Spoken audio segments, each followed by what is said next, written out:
ما في شك العلاقات الخليجية الإيرانية علاقات مهمة جدا.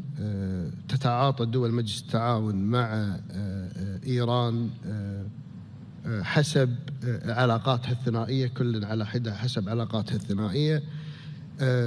التطبيع وتطور العلاقات السعودية الإيرانية في شهر مارس من 2023 أخذ بالعلاقات الخليجية الإيرانية إلى منعطف جديد. جميع دول مجلس التعاون رحبت بهذا التطور وترى فيه عنصر أساسي لضمان أمن واستقرار منطقة الخليج، وتأمل أن يكون له انعكاسات إيجابية عديدة على العديد من الملفات الإقليمية.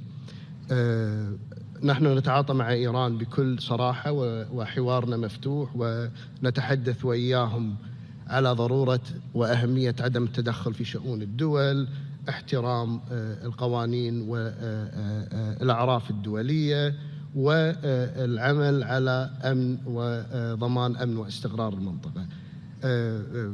الإيرانيين متواجدين بالدول، يعني أنا مواطن كويتي أقدر أقول لك في على الأقل 50,000 مواطن إيراني يعيشون في الكويت، وهم بيعيشون من سنوات عديدة ويعملون ويحولون فلوس ويعني عايشين بأريحية. هنالك إيران جار، وإيران جار تاريخي، ويجب أن يتم التعامل وإياه عبر حوار واضح وصريح، ويجب أن يكون هنالك اتفاق بين الطرفين حول أهمية ضمان أمن واستقرار المنطقة. دول مجلس التعاون دول مصدرة للأمن والأمان والاستقرار، نحن نسعى مع جميع دول العالم للتوصل إلى هذا الشيء.